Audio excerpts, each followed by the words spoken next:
Olá, pessoal, bem-vindo a mais um Papo Leve, o podcast aqui da Leve Educa. Hoje eu tenho o prazer de receber aqui uma sumidade do mercado de telecom e ISP, Ronaldo Couto, que além de um super especialista em fibra ótica e todo esse processo de projetos e das especificidades técnicas, né, desse mercado, também é uma referência em gestão, conhece o negócio de provedor no detalhe e tem uma visão muito bacana de como melhorar o atendimento, melhorar todas as pontas que podem trazer uma nova experiência para o provedor. Então, bem-vindo, Ronaldo, aqui no nosso podcast. Estou feliz de você estar aqui. E eu queria, além de dar as boas-vindas, você contasse um pouco aí da sua trajetória aí, para quem ainda não te conhece, como que você chegou nesse mercado, e de forma bem curiosa mesmo, bem leve, que o nosso papo aqui é Tá para ser bem, descontraído mesmo. tá certo. Bom, obrigado, Marcos, pelo convite de estar batendo esse papo aí com você e todos os espectadores, vamos por assim dizer, né, da Leve Educa. A minha história com os provedores de internet, ela começou em 2009, né, já tem aí 15 anos, né, em 2009, eu não sabia o que era um provedor de internet, sabe? Para mim, internet era só através de operadora, né? E aí, em 2009, eu fui ter contato com os provedores. Naquela época, os provedores eles faziam todo o atendimento, né? Basicamente por via rádio, né? Via rádio 2.4, que era a tecnologia disponível para eles. E naquela época, engraçado, já naquela época, alguns doidos, né? Eu digo que eram os doidos, né? Queriam interligar as suas antenas com fibra ótica. E aí foi que eu comecei a entrar nesse mundo, né? Para ajudar o pessoal a entender o que era fibra, né? Como fazer fusão. Foram vários treinamentos de como fazer fusão, de como montar uma caixa de emenda, de como interligar essas torres, né? E o pessoal tomou gosto por isso, sabe? Tomou gosto pela fibra ótica.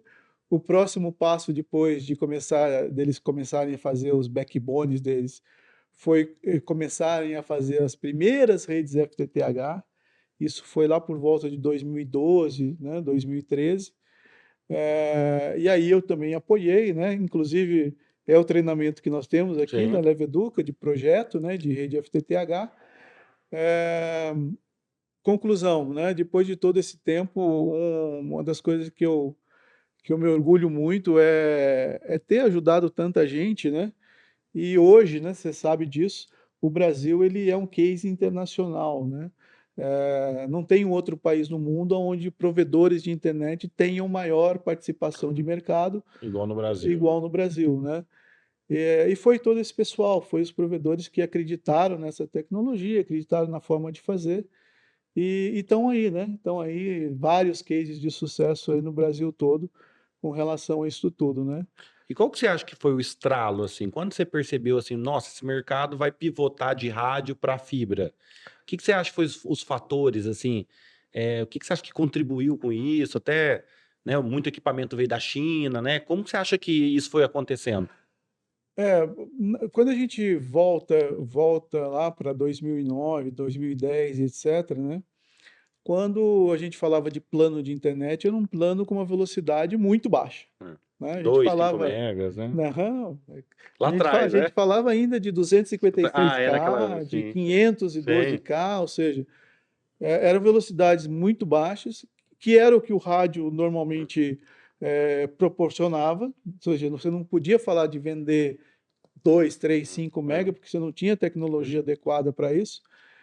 E foi um momento em que muita gente também começou a migrar os seus rádios para uma outra tecnologia de 5.8 para entregar um pouco mais de velocidade, mas teve gente que já entendeu que se colocasse uma rede de fibra ótica, ele já poderia estar entregando essa velocidade, que era o que o mercado solicitava naquela época, mas estaria preparando a sua rede para o futuro, né? Que é o que a gente tem hoje, né? 200, 300, 500, 1 giga de internet em cima daquela rede que a da gente mesma construiu lá rede, né? atrás. Ou seja, então, um grande benefício é que o pessoal entendeu que se ele apostasse, entre aspas, né, mas investisse numa tecnologia dessa, ele poderia ter uma rede robusta e uma rede que fosse aí perdurar por muito tempo, né? Sem necessidade de novos investimentos. Então, acho que esse foi o grande motivador, né? Que muita gente percebeu e veio, né? E veio se aventurar aí no mundo da fibra ótica, né? O que que teve de barreira? Quais foram as barreiras, né? Que você falou, pô, quando começou isso a acontecer, mas ó, tem a barreira da importação, tem a barreira da falta de conhecimento. O que que você foi encontrando assim? Foram algumas barreiras que a gente pode enumerar. É, primeira questão da formação técnica para isso, né? É, principalmente os provedores que começaram lá nos anos 2000, né? Começo dos anos 2000, enfim, eles foram muito na prática, né? Na tentativa e erro, né? Muito erro, muita tentativa, mas fizeram acontecer. Só que isso custou muito caro. E com a fibra ótica, por a fibra, naquele momento, ser uma tecnologia ainda relativamente recente para essa área, o preço era muito É alto. elevado. Então a gente não tinha muito espaço para errar, entende? Então, assim, era importante a gente conhecer melhor da tecnologia, saber melhor como é que ia ser aplicado, para poder não estar fazendo um investimento errado, Você né? lembra de algum case assim, na época, assim, que você fala, nossa, Ah, foi um super desafio, mas deu certo? foram alguns, né? Primeira questão da educação, depois segunda questão dos valores, né? Dos valores que eram envolvidos, né? Mas aqui perto mesmo, né? Em Santa Rita de Pádua, né? A gente Santa teve Rita de lá Caldas, de lá Caldas, do Marcelo, da isso, Nautec. Santa Rita de Caldas. O pessoal acha que é meu primo até hoje, né? É, Marcelo Couto. Marcelo foi um dos primeiros que apostou nessa tecnologia e fizemos o projeto, fizemos tanto o projeto técnico como todo o projeto econômico-financeiro disso, né? Para ter certeza que ele ia ter disponibilidade de caixa, fluxo de caixa, como é que ele ia vender, como é que não ia vender. E ele foi um que apostou, deu super certo, logo depois ampliou, né? Né? Ele tinha uma rede É, muito estável, né? Com a muita rede, a qualidade. rede dele tinha uma qualidade fantástica, porque ele era muito criterioso com relação à questão de material que ele utilizava na rede, né?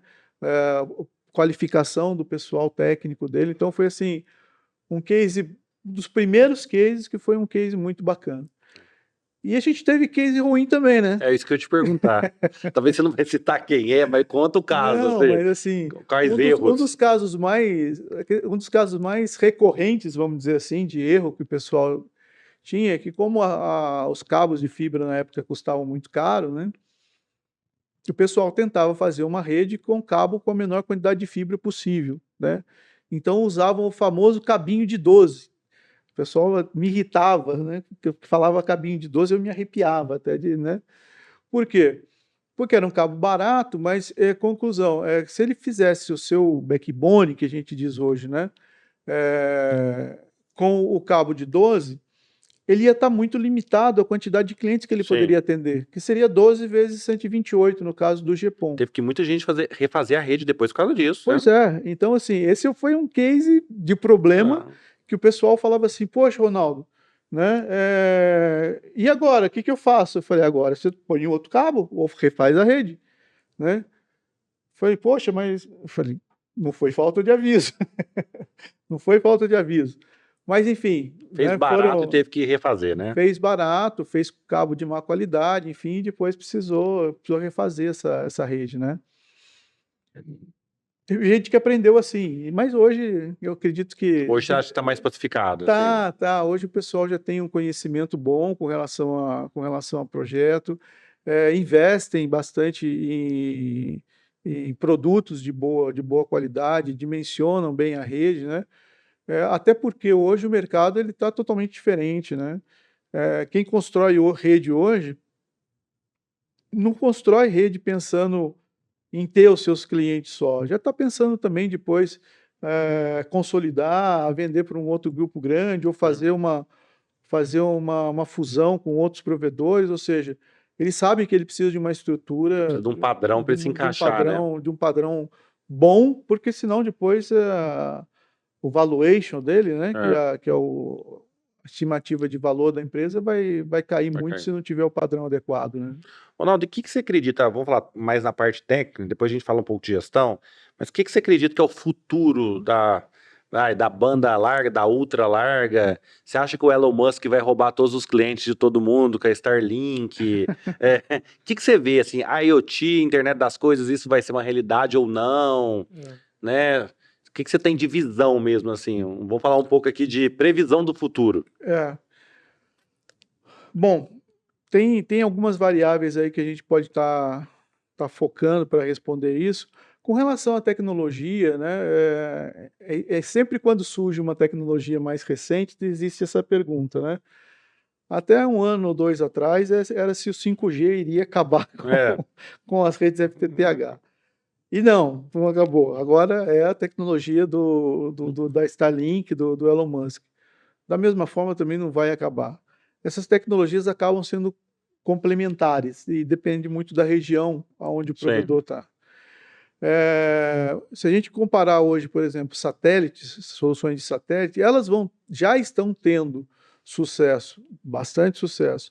Principalmente em zona rural, né? E vão continuar tendo em áreas bastante isoladas. Zona rural, mas zona rural bastante isolada.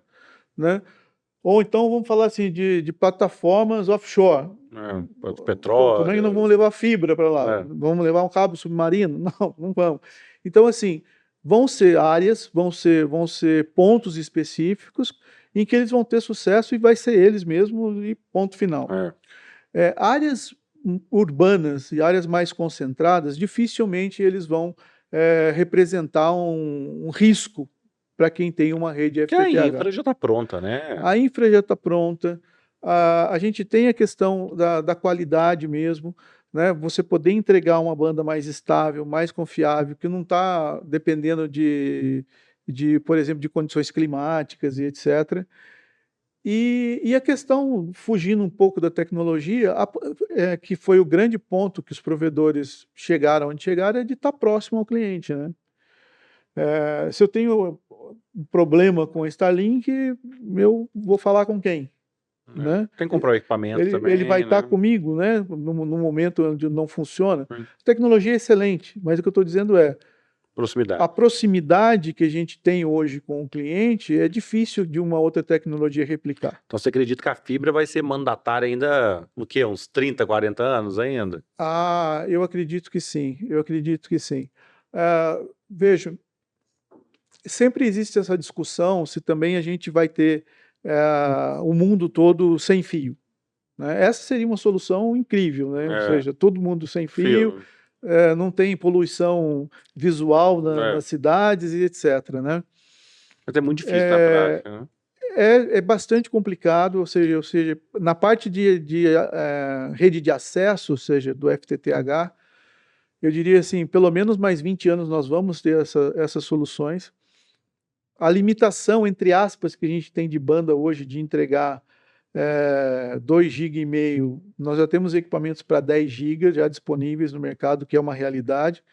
Os 40 GB já estão fazendo teste e já estamos falando já a mais de 40 GB, 100 GB no cliente final, ou seja, é uma coisa absurda. Né? Então a gente está preparado para atender com qualidade bandas que, por exemplo, por satélite vão ser imagináveis, ou seja, como é que nós vamos entregar 100 GB para cada cliente por satélite, ou seja, mas para quem está isolado, se eu continuar tendo 100 ou 200 MB, é uma baita de uma solução, entende? Então eu vejo essa questão tecnológica dessa forma. O IoT também eu entendo que já está se tornando uma realidade cada vez maior, né? Agora, o provedor, ele vai precisar se qualificar, vai precisar mudar o seu perfil para poder falar de IoT. Porque o IoT, ele não é o dispositivo em si, mas é a solução que a gente vai estar entregando para o cliente, por exemplo, dentro da casa dele ou dentro da indústria, através de dispositivos IoT. Então, não é vender um dispositivo ou estar interligando o dispositivo, é toda a inteligência que nós vamos ter ali para estar criando a solução, conforto, etc., para o cliente final. Não. Então, acho que esse é um ponto extremamente importante que muda a forma do provedor se relacionar com seus clientes. Por último, eu acredito que vai haver uma revolução, que já começou, mas vai haver uma revolução muito, muito forte nos processos dos provedores, com a utilização massiva de inteligência artificial. A inteligência artificial ela vai começar a tomar conta da nossa rede. Literalmente toma conta da nossa rede. Gestionar a rede, né? Monitorar todos os sinais da rede, antecipar problemas, né? Fazer o que a gente chama de uma manutenção preditiva, ou seja, Antes de acontecer o problema. antes de acontecer o problema, ela já indicar uma possível falha e a gente corrigir, para que o cliente, no final das contas, não perceba a oscilação na rede. E, além disso, né, além dela estar monitorando os sinais, ela vai estar controlando roteadores, controlando todos os equipamentos, de forma que, se eu tenho lá num roteador de borda do meu provedor uma rota congestionada, automaticamente ela já Sim. identifica e faz a gestão e transfere o tráfego para uma outra rota, e isso tudo de forma autônoma. Então, assim, vai ser uma revolução. Vai ser uma revolução, eu não tenho dúvida. E a gente não está tão longe disso. E o profissional, para se destacar nisso, vai ter que ser mais o profissional que domina a inteligência artificial do que quem vai ficar gestionando o NOC, por exemplo, né? O gestor de NOC vai ser um cara que tem que ser especialista em inteligência artificial, em automação e inteligência artificial. Esse vai ser o gestor do NOC daqui a alguns anos. E o que eu estou dizendo, a gente tem um legado muito grande, por exemplo, de equipamentos, né, com determinada tecnologia, e para que isso aconteça, essa parte da IA invadindo esse mundo, vai também ter necessidade de troca de equipamentos, né? Então, isso não vai ser de um ano para o outro, porque envolve mudança de equipamento, investimento, etc. Mas, ao longo dos anos também, eu não vejo dúvida aí que isso vai ser a forte tendência. Até por uma razão operacional, né? A gente tem muita competição entre provedores hoje.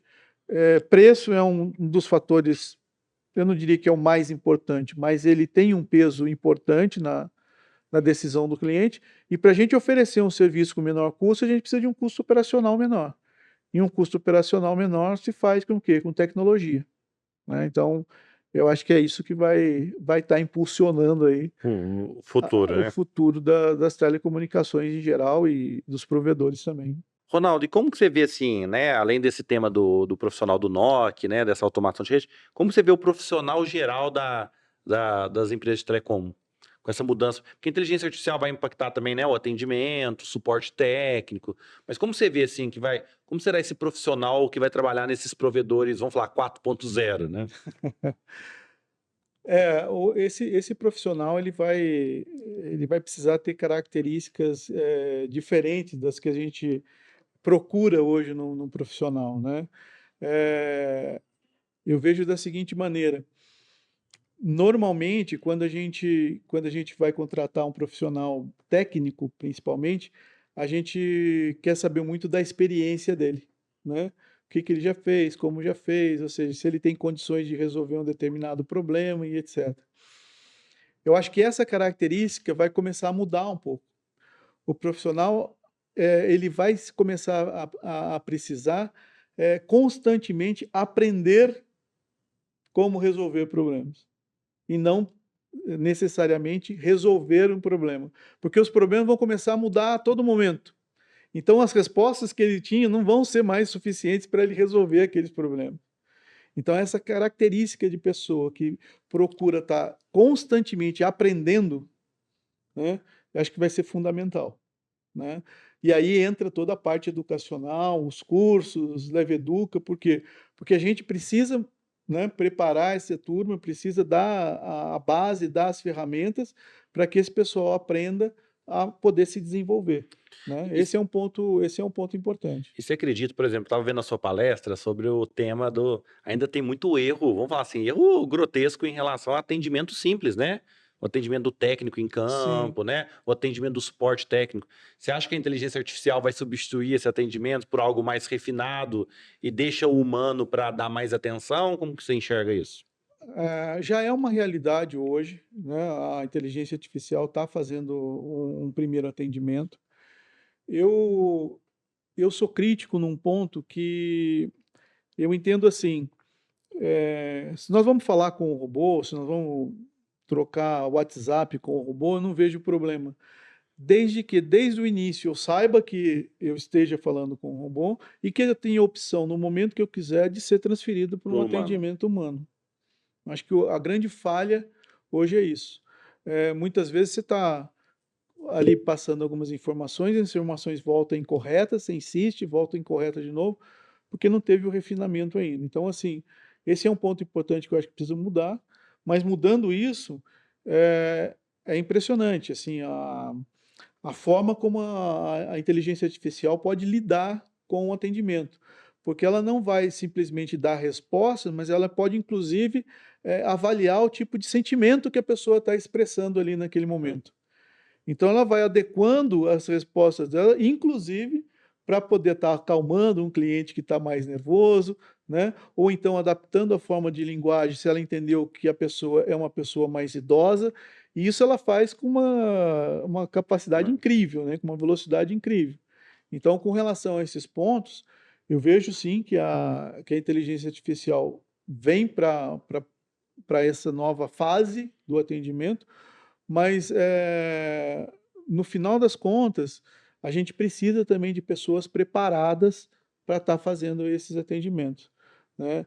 Eh, as novas gerações, a gente sabe que cada vez mais eles Nasceram conectadas, né? preferem esse tipo de interação, É. né.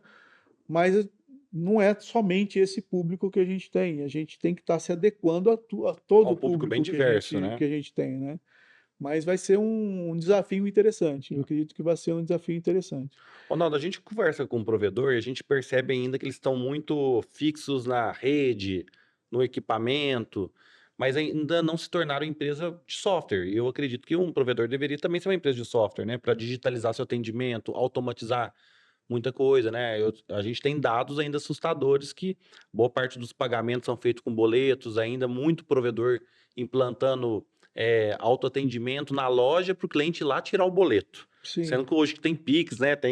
A gente poderia ter isso muito mais digital. Como você acredita que vai ser o provedor do futuro? Aí eu não estou te falando tecnicamente, tá? No aspecto da tecnologia fibra ótica ou da rede que a gente falou. Como você acha que vai ser o provedor do futuro? Se fosse nascer o provedor 2040, aqui 2030. É, essa questão que você levantou, Marcos, é bastante interessante, porque, assim, a gente tem áreas, provedores que a gente atende, que ainda, além da pessoa ir buscar o boleto, muitas vezes ela vai na loja fazer o pagamento. Ela prefere ir na loja fazer o pagamento, né, porque toma Em lá um espécie, né? cafezinho, aí conversa com a moça da cobrança, enfim. Então, assim, falar de futuro, cada vez mais, obviamente, a gente vai estar se apoiando em tecnologia, em automação, etc. Mas a gente não tem um país, né? Eu viajo para todos os lados, né? Para todos os estados. E assim, a gente vê pelo menos 10 países diferentes dentro do Brasil, cada um com a sua realidade, cada um com o seu tipo de povo, de cultura, né? Da forma de se Poder relacionar e econômico, etc., de né? poder econômico. Então, assim, em áreas mais desenvolvidas, né, a gente vai ter um provedor totalmente automatizado, totalmente com, né, com o uso de inteligência artificial e etc. E cada vez mais assim fazendo o cliente fazendo sua autogestão, né? Quando eu falei da inteligência artificial estar monitorando a rede, ela vai estar inclusive podendo identificar padrão de consumo, padrão de uso para o cliente. E se eventualmente o plano do cliente não está adequado ao padrão de uso, automaticamente ela vai poder mudar e falar para o cliente: olha, estão alterando o seu plano para Pra sua funcionar dessa realidade, forma, né? da sua realidade. Concorda que você, né, concorda com esse novo plano. Pronto, acabou, né? Então, nós vamos estar falando disso, né? Agora, nós vamos ter áreas também, né, que devido a toda a característica, desenvolvimento, etc., né, é, eu não diria que vão estar igual que está hoje, mas vai estar muito próximo, sabe? Então, é o desafio que a gente tem por morar num país tão grande, né? Mas as coisas vão acontecendo, né? Porque mesmo sendo um país tão grande, obviamente que a fibra começou também nas áreas mais desenvolvidas, mas hoje está praticamente em todo lugar, né? Então, as coisas vão acontecendo, né? E como que a gente sai da guerra de preço, né? O provedor ainda está muito, né, cada vez aumentando mais velocidade e reduzindo mais preço, né? Tá virando uma commodity, né? Como que você É, acredita que a gente pode sair dessa guerra e entregar algo a mais, assim? E que aumente a rentabilidade também. é, a guerra de preço, né, que os provedores enfrentam, né, acaba sendo reflexo justamente de como é que a gente é, pensou o mercado, vamos dizer assim. Porque o provedor até então, ele vai entrar, por exemplo, numa outra área, e para ele poder atrair clientes que hoje não são dele, o que que ele pensa? Bom, ou eu vou oferecer mais banda, ou eu vou oferecer um preço menor, sem se preocupar muito realmente com o tipo de experiência que o cliente está querendo ter com a internet, O né? motivo do uso, né? O motivo do uso e, assim, se o cliente eventualmente está mudando de provedor, vamos tentar entender qual foi a experiência ruim que ele teve com o outro, né? Para que a gente não cometa o mesmo erro, né? Então, assim, aí eu vejo de novo a inteligência artificial ajudando bastante a gente a estar entendendo esses modelos, né, através de algumas perguntas que a gente pode estar identificando o padrão de consumo. Mas, por exemplo, quando a gente fala eventualmente de um plano diferenciado de internet, né, que não é novidade quando o pessoal fala de um plano gamer. O plano gamer hoje, acaba sendo ou sem diferenciação nenhuma do ponto de vista técnico, ou eventualmente ele tem uma melhor rota, melhor ping, etc., e que o cliente eventualmente paga por isso. Agora, a gente precisa pensar, por exemplo, num suporte especializado para gamer. Então, se esse cara gamer tem depois um suporte via IA, aonde ele vai falar, olha, como é que eu passo de fase nesse jogo? Como é que eu melhoro a minha precisão naquele outro? E a IA e respondendo para ele perguntas específicas relativo ao jogo que que ele gosta de jogar, olha só o que vai acontecer. Ou seja, você não está entregando mais conectividade, você não está entregando só um plano diferenciado, mas você está ajudando a ele ter um desempenho melhor no jogo. A tarefa, né? Que seja o jogo, seja o trabalho, né? Ele chegar no objetivo dele do uso. Justamente, ou seja, no final das contas, ou seja, proporcionar experiências diferenciadas, né? Então, aí eu acredito que a gente vai começar a fugir um pouquinho da questão do preço, através de suportes especializados dessa forma. A outra maneira que eu vejo, e que poucos se atentaram ainda com relação a isso, é prover, além da questão da internet na casa das pessoas, toda a parte de segurança, segurança da casa das pessoas, monitoramento de alarme, com câmeras, etc., com, com automação de fechadura, etc., que entra a parte do IoT, etc. Por quê? Porque uma vez que eu tenho toda a automatização da casa da pessoa, e aí, obviamente, a gente vai estar falando de uma classe um pouco mais alta, né? Mas se eu tenho toda a automatização da casa da pessoa comigo, eu vou inverter o jogo. Eu vou cobrar pela manutenção da automação da casa. E a internet? A internet é brinde, entende? Então eu cobro por toda essa solução de automatização, pela manutenção disso, e aí a pessoa, como é que ela vai trocar depois? Se a inteligência é minha, da automação, entende? Então é uma outra forma também que eu entendo que nós vamos poder fugir da guerra de preço dessa maneira, né? Agora, se a gente usar esse binômio preço-banda, que a gente vem utilizando há muito tempo, E nós não ainda é o vamos padrão, fugir. né? Ainda é o padrão. Ainda é o Você vê uma padrão. dificuldade muito do gestor de provedor quebrar isso, né? Continua como o grande ponto de negociação e apelo com o cliente. Exato. Porque é o que eu estou dizendo, que é o que eu falei com relação ao IoT. A gente não vai ter sucesso com o IoT se a gente tiver o comportamento que a gente tem hoje. E perguntar para o cliente quantos sensores de porta você quer, quantos sensores de janela você quer, quanto iluminação automática. Não é isso que o cliente está buscando, né? Ele está buscando justamente alguém que prepare todo esse É uma ambiente casa para ele conectada, né? e diga para ele, olha, está aqui a comodidade que você estava buscando, Bom, entende? Mas são essas mudanças de comportamento que a gente vai precisar ter. Quando eu falo comportamento, o comportamento é com a análise do cliente, né? Como é que a gente analisa e entrega uma solução diferenciada. beleza. Ronaldo, eu vou para a parte final do nosso papo e eu faço duas perguntas, tá? Tá bem. A primeira, o que que o Ronaldo de hoje falaria para o Ronaldo que começou lá a fibra ótica e entrou nesse mercado há 15, 16 anos atrás? Se vocês encontrassem as duas versões, o que que você dava de conselho para o Ronaldo?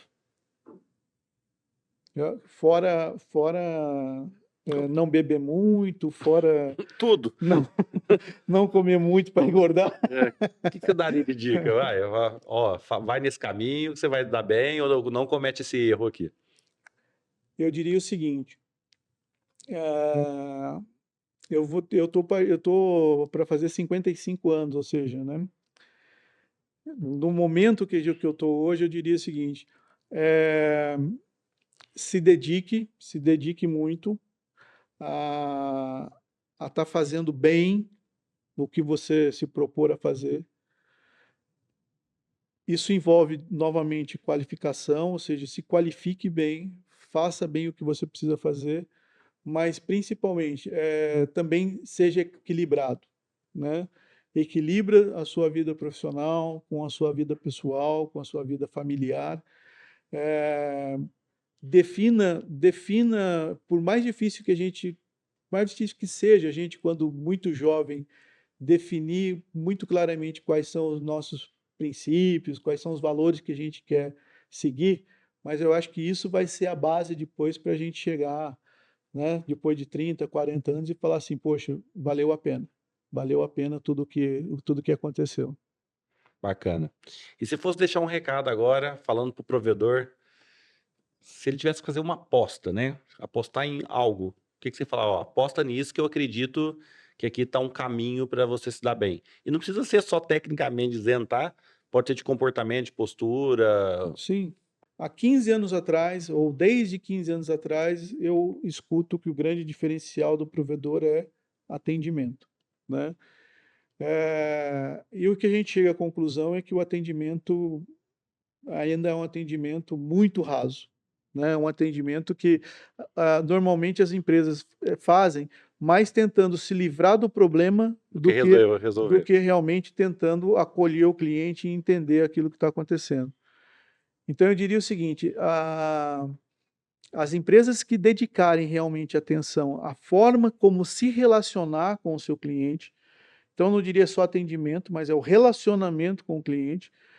Não precisa, portanto, de o cliente ter um problema, eu posso estar me relacionando com ele antes dele ter um problema, mas quem apostar realmente em ter um relacionamento de excelência vai ter um sucesso mais certo no futuro. Acho que esse é um ponto crítico que a gente precisa ter atenção, né? A forma como a gente se relaciona com o cliente e trata de proporcionar para ele boas experiências com a nossa internet. Tem um ponto que eu gosto de comentar: a gente sempre procurou, de uma maneira geral, fidelizar os nossos clientes. E quando a gente vai no dicionário e procura o significado da palavra fiel, uma delas significa você não quebrar a confiança de alguém. Ou seja, tem uma pessoa que confia em você e você vai ser fiel para que essa pessoa não deixe de confiar em você, né? E quando a gente olha nesse sentido, não é o cliente que tem que ser fiel a nós. Nós temos que ser fiel ao nosso cliente. Porque o cliente confia na gente para entregar um serviço. E Ele a está te gente, pagando e te contratando, né? Ele e tá a gente não confiando. pode quebrar essa confiança do cliente. Então, todas as nossas ações de relacionamento tem que ser para mostrar para Reforçar a ele: confiança. olha, nós somos fiéis a você. Nós estamos querendo fazer jus à confiança que você deposita a gente.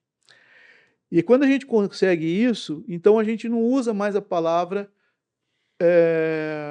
fidelizar o cliente, a gente usa a palavra blindar o cliente.